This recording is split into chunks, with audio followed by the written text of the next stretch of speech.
प्यारे दर्शकों नमस्कार। तारीख है आज 6 अक्टूबर 2025, दिन सोमवार, हिंदी तिथि आश्विन माह शुक्ल पक्ष चतुर्दशी। आइए नजर डालते हैं हमारे प्यारे राज्य हिमाचल प्रदेश की तमाम बड़ी खबरों पर। वीडियो शुरू करने से पहले कमेंट बॉक्स में जय हिंद लिखकर हमें सपोर्ट करें। तो चलिए शुरू करते हैं। सीएम ने निभाया वादा, पांगी में प्राकृतिक रूप से उगाए गए जौ की खरीद शुरू करेगी प्रदेश सरकार। चंबा जिले के पांगी क्षेत्र के लोगों से मुख्यमंत्री सुखविंदर सिंह सुक्खू के द्वारा किया गया वायदा जल्दी पूरा होने वाला है। प्रदेश सरकार 8 अक्टूबर से पांगी में प्राकृतिक रूप से उगाए गए जौ की खरीद शुरू करेगी। इससे प्राकृतिक खेती को प्रोत्साहन मिलेगा। प्रदेश सरकार के द्वारा जौ के लिए 60 रुपए प्रति किलोग्राम न्यूनतम समर्थन मूल्य तय किया गया। दूर दराज क्षेत्र पांगी में पहली बार सरकार द्वारा समर्थित इस तरह का खरीद अभियान चलाया जा रहा है। प्रदेश सरकार के एक प्रवक्ता ने बताया कि कृषि विभाग के द्वारा खरीद की सभी तैयारियां पूर्ण कर ली गई। अभी तक इस घाटी में हुडान, सेचू, सुराल, किलाड़, साच में 5 खरीद केंद्र स्थापित किए गए हैं। 7 अक्टूबर तक बारिश व तेज हवाओं का अलर्ट, ऊंचाई वाले क्षेत्रों में सीजन की पहली बर्फबारी। हिमाचल में मानसून खत्म होने के बाद मौसम ने एक बार फिर से करवट बदल ली। प्रदेश में बारिश व तेज ठंडी हवाओं के चलने का दौर शुरू हो गया। वहीं प्रदेश के ऊंचाई वाले पहाड़ी इलाकों में सीजन की पहली बर्फबारी हुई, जबकि मैदानी और मध्यवर्ती क्षेत्रों में झमाझम बारिश हुई। कुल्लू जिले के प्रसिद्ध पर्यटन स्थल मनाली की पहाड़ियों और आसपास की ऊंचाई वाले क्षेत्रों में दोपहर तक बर्फबारी का दौर चला। रोहतांग दर्रे, मणि और अटल टनल के आसपास बर्फ की परत जम गई। डिपो में राशन कार्ड डुप्लीकेशन में सरकार ने लाई पारदर्शिता। सस्ते राशन के डिपो में राशन कार्ड केवाईसी प्रक्रिया से प्रदेश सरकार ने राशन कार्ड डुप्लीकेशन में पारदर्शिता लाई। सरकार ने केवाईसी प्रक्रिया को अपनाकर सार्वजनिक वितरण प्रणाली को और अधिक दक्षतापूर्ण और पारदर्शी बनाने की दिशा में बड़ा कदम उठाया। इसके तहत आधार कार्ड नंबर को राशन कार्ड से लिंक किया गया, जिससे यह सुनिश्चित हुआ कि सरकारी योजनाओं का लाभ केवल पात्र लोगों को ही मिले। केवाईसी होने से फर्जी या पात्र लोगों को पीडीएस से बाहर करने और पात्र परिवारों को सब्सिडी युक्त अनाज और अन्य लाभ पहुंचाने में मदद मिल रही है।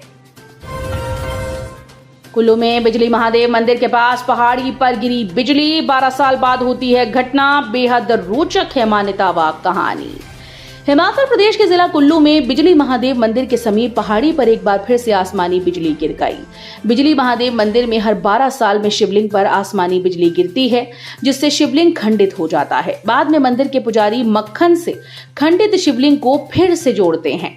स्थानीय लोगों का मानना है कि भगवान शिव इस क्षेत्र पर आने वाली किसी भी विनाशकारी संकट को अपने ऊपर ले लेते हैं। अभी कुछ समय पूर्व यहाँ पर महादेव के मंदिर में बिजली गिरी थी, जिससे शिवलिंग खंडित हो गया। रविवार को मंदिर से कुछ दूरी पर बिजली गिरी। ये घटना रविवार करीब 8 बजे पेश आई, जब भारी गर्जना और बारिश के बीच मंदिर के पास स्थित डुंजू गांव के पीछे की पहाड़ी पर बिजली गिरी। इसकी तेज आवाज काफी दूर दूर तक सुनाई दी। जैसे ही बिजली गिरी तो वहां पर आग लग गई। काफी बड़े घेरे में आग लगी। जहां पर बिजली गिरी उस स्थान से कुछ दूरी पर 2 से 3 महिलाएं घास काट रही थीं। जैसे ही आसमान से बिजली गिरी वो महिलाएं डर गईं, लेकिन गनीमत रही कि इन महिलाओं को कोई नुकसान नहीं पहुंचा। हिमाचल में ऑनलाइन हाजिरी का भी निकाल लिया तोड़। स्कूल से गायब शिक्षिका पोर्टल पर हाजिर, विभाग ने की बड़ी कार्रवाई। हिमाचल प्रदेश के जिला शिमला में शिक्षिका की ओर से फर्जी हाजिरी लगाने का मामला सामने आया। लक्कड़ बाजार क्लस्टर के अंतर्गत राजकीय माध्यमिक विद्यालय में फील्ड की एक शिक्षिका को फर्जी हाजिरी दर्ज करवाने के आरोप में निलंबित कर दिया गया। मामला सामने आने के बाद शिक्षा विभाग ने 3 अन्य अध्यापकों को कारण बताओ नोटिस जारी किया। 1 अक्टूबर को खंड प्रारंभिक शिक्षा अधिकारी ने प्रारंभिक स्कूल शिक्षा उपनिदेशक शिमला को सूचित किया था कि स्कूल में एक शिक्षिका उपस्थिति रिकॉर्ड में गड़बड़ी कर रही है। 3 अक्टूबर को उपनिदेशक ने स्कूल का औचक निरीक्षण किया। इस दौरान शिक्षिका अनुपस्थित थी, जबकि स्विफ्ट चैट पोर्टल पर उसकी उपस्थिति दर्ज थी। स्कूल के अन्य शिक्षकों ने बताया कि शिक्षिका ने स्कूल परिसर में एक सिम कार्ड रखकर उसी के माध्यम से अपनी उपस्थिति दर्ज करवाई थी। तालाब में मछलियां मरने से फैली दुर्गंध, महामारी फैलने की आशंका। उपमंडल बंगाड़ा के तहत ग्राम पंचायत थाना कला के गांव थाना खास में बने तालाब में सैकड़ों मछलियों के बढ़ने से क्षेत्र में हड़कंप मच गया। तालाब में मछलियां किस कारण मरी, इसका अभी तक पता नहीं चल पाया। ग्रामीणों ने बताया कि तालाब काफी गहरा है और उसमें मछलियां मरने से दुर्गंध फैलना शुरू हो गई है। इससे क्षेत्र में महामारी फैलने की आशंका बन गई। लोगों ने बताया कि तालाब के आसपास पशु और बच्चे भी आते जाते हैं, जिससे खतरा और बढ़ गया है। जयराम ठाकुर ने साधा निशाना, बोले सुख की सरकार के विजन और नियत में खोट, केंद्र से मिले करोड़ों रुपए नहीं कर पाई खर्च। पूर्व मुख्यमंत्री और नेता प्रतिपक्ष जयराम ठाकुर ने सुक्खू सरकार पर केंद्र सरकार द्वारा आवंटित करोड़ों रुपए की धनराशि को इस्तेमाल न कर पाने और उसे वापस भेजने का आरोप लगाया। उन्होंने आरोप लगाया कि राज्य सरकार में विजन और नियत में खोट है, जिसकी वजह से प्रदेश की जनता के लिए आए पैसे का सदुपयोग नहीं हो पा रहा, जबकि सरकार हर दिन केंद्र सरकार पर हिमाचल को पैसा न देने का आरोप लगाती रहती है। घणाहट्टी के पास एचआरटीसी बस की हुई ब्रेक फेल, ड्राइवर की सूझबूझ से बची सवारियों की जान। एचआरटीसी की बस घणाहट्टी के समीप ब्रेक फेल होने से अनियंत्रित हो गई। बस में सवार 34 सवारियों में हड़कंप मच गया। चालक ने सूझबूझ दिखाते हुए बस को कच्ची संपर्क सड़क पर मोड़कर डंगे से टकरा दिया, जिससे बड़ा हादसा टल गया। सभी सवारियां पूरी तरह से सुरक्षित हैं। जानकारी के अनुसार घटना रविवार की है। शिमला से धर्मशाला जा रही एचआरटीसी की बस घणाहट्टी से कुछ पीछे पहुंची। उतराई में जब चालक ने ब्रेक लगाई तो उसे एहसास हुआ कि ब्रेक फेल हो गई है। एसडीएम की शिकायत पर कुल्लू थाने में महिला के खिलाफ मामला दर्ज।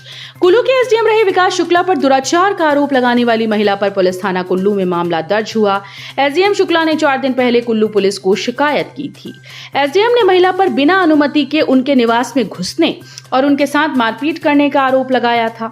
इसके अलावा प्रताड़ित करने, छवि को बदनाम और जबरन वसूली के भी आरोप लगाए गए। अब पुलिस ने बीएनएस की कई धाराओं के तहत केस दर्ज कर लिया है। एम्स बिलासपुर में बनेगा नया इमरजेंसी ट्रॉमा सेंटर। प्रबंधन ने केंद्र के पास स्वीकृति के लिए भेजा 350 करोड़ का प्रोजेक्ट। अखिल भारतीय आयुर्विज्ञान संस्थान एम्स बिलासपुर में आने वाले समय में एक और इमरजेंसी ट्रॉमा सेंटर का निर्माण किया जाएगा। इसके लिए संस्थान प्रबंधन की ओर से लगभग 350 करोड़ रुपए की लागत का प्रस्ताव केंद्र की मंजूरी के लिए भेजा गया। उस ओर से हरी झंडी मिलने के बाद अगली कार्य योजना को अंतिम रूप दिया जाएगा। इमरजेंसी ओपीडी में बढ़ती मरीजों की संख्या को देखते हुए ये निर्णय लिया गया है। लोक सेवा आयोग ने जारी किए उम्मीदवारों की एडमिट कार्ड। 15-16 अक्टूबर को होंगी ये 2 परीक्षाएं। हिमाचल प्रदेश लोक सेवा आयोग ने डिप्टी मैनेजर, ट्रेनी व कंपनी सचिव के पद भरने के लिए आयोजित होने वाली परीक्षा के दृष्टिगत उम्मीदवारों के ई एडमिट कार्ड जारी कर दिए हैं। डिप्टी मैनेजर के पद के लिए परीक्षा 15 अक्टूबर को होगी। इसके तहत पेपर 1 सुबह 11 से 12 तक होगा। इस परीक्षा में बैठने के लिए उम्मीदवारों को परीक्षा केंद्र पर 9:30 बजे रिपोर्ट करना होगा। इसके बाद पेपर 2 दोपहर 2 से शाम 5 बजे तक होगा और इस परीक्षा के लिए उम्मीदवारों को परीक्षा केंद्र पर दोपहर 12:30 बजे रिपोर्ट करना होगा।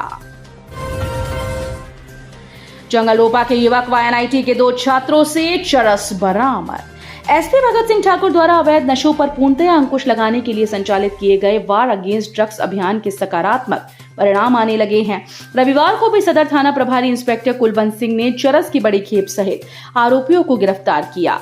ताजा घटनाक्रम में पुलिस ने अघार में जंगल रोपा से ताल्लुक रखने वाले एक युवक से 1 किलोग्राम से अधिक चरस बरामद की। वहीं सदर पुलिस ने राष्ट्रीय प्रौद्योगिकी संस्थान के 2 छात्रों से भी चरस बरामद करने में सफलता हासिल की। सड़क दुर्घटना में 23 वर्षीय युवक की दर्दनाक मौत, जांच शुरू। स्थानीय टक्कर रोड पर बाइक दुर्घटना में एक युवक की मौत हो गई। मृतक की पहचान गुरमीत सिंह 23 वर्षीय पुत्र कश्मीरी सिंह निवासी कुठार कला के रूप में हुई। पुलिस ने मामले की जांच शुरू कर दी है। जानकारी के अनुसार गुरमीत बाइक पर जा रहा था और बाइक अनियंत्रित हो गई, जिसके बाद बाइक गिर गई और गुरमीत बुरी तरह से लहूलुहान हो गया। उसे अस्पताल पहुंचाया गया, जहां उसकी मौत हुई। एएसपी संजीव भाटिया ने कहा कि पुलिस इस दुर्घटना की जांच कर रही है। तो ये थी आज की फटाफट खबरें। हम मिलेंगे अगले बुलेटिन में, तब तक के लिए धन्यवाद। जय हिंद।